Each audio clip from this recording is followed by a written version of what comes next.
Assalamualaikum warahmatullahi wabarakatuh. Perkenalkan, nama saya Eva Budi Hartina dari Prodi PAUD semester 4. Di sini saya akan menyelesaikan tugas mata kuliah Kesehatan dan Gizi Anak Usia Dini. Nah, di sini saya akan mempresentasikan materi yang sudah saya dapat.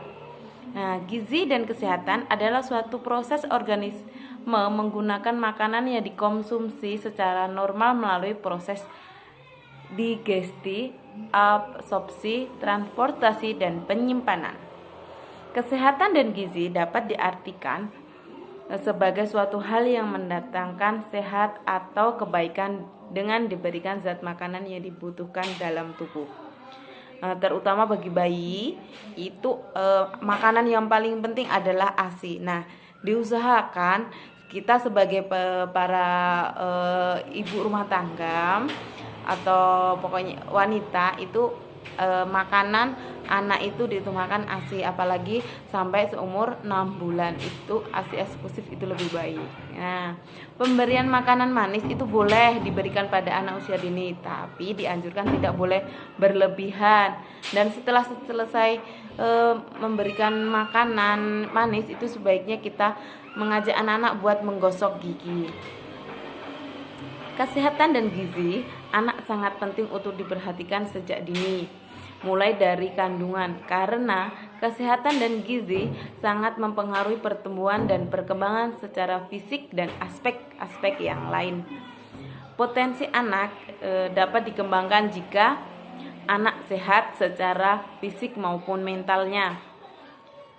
Perawatan kesehatan pada anak dapat dimulai dari pemberian makanan yang sehat dan menjaga kebersihan, terutama kebersihan diri.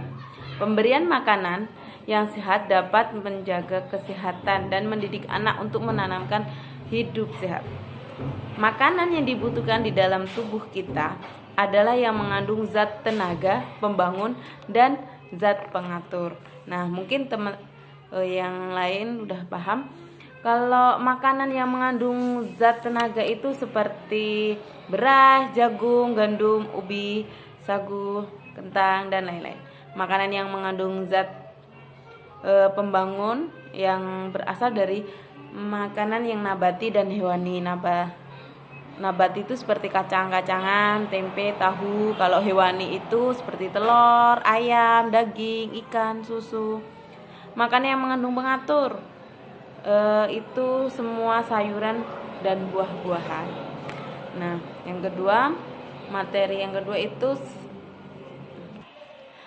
materi yang kedua itu tentang penilaian status gizi secara klinis. Status gizi adalah ekspresi dari keadaan tubuh akibat konsumsi makanan atau ukuran keberhasilan dalam pemenuhan nutrisi. Pemeriksaan klinis adalah sebuah proses dari seseorang ahli medis yang memeriksa tubuh pasien untuk menemukan tanda klinis penyakit secara sistematis, mulai dari bagian kepala dan berakhir pada bagian anggota gerak. Pemeriksaan klinis itu ada dua, yaitu yang pertama secara riwayat medis atau medical check up, yang kedua secara fisik atau pemeriksaan klinis. Terus cara penilaian status gizi berdasarkan perubahan tubuh yang berhubungan dengan gejala kelebihan atau kekurangan salah satu zat gizi kebutuhan. Tujuan penilaian status gizi yang pertama itu ada mengidentifikasi kelompok atau individu yang memiliki resiko mengalami masalah gizi. Yang kedua, mengukur hubungan antara asupan gizi dan kesehatan. Yang ketiga, menentukan jenis intervensi untuk meningkatkan status gizi. Keempat, memonitor efek dari inventaris gizi. Keunggulan dan kelemahan pemeriksaan klinis. Keunggulannya antara relatif lebih murah, tidak memerlukan tenaga khusus, tenaga paramedis, dapat dialih sederhana, cepat, mudah, dan interpretasikan, tidak memerlukan peralatan yang rumit. Nah,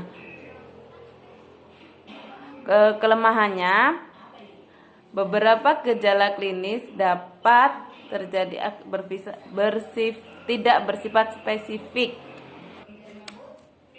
Terus yang selanjutnya ada cara-cara pemeriksaan klinis, yaitu satu ada anamnesis, observasi, yang ketiga palpasi, keempat perkusi, kelima auskultasi. Contoh penilaian gizi secara klinis itu ada kekurangannya energi protein.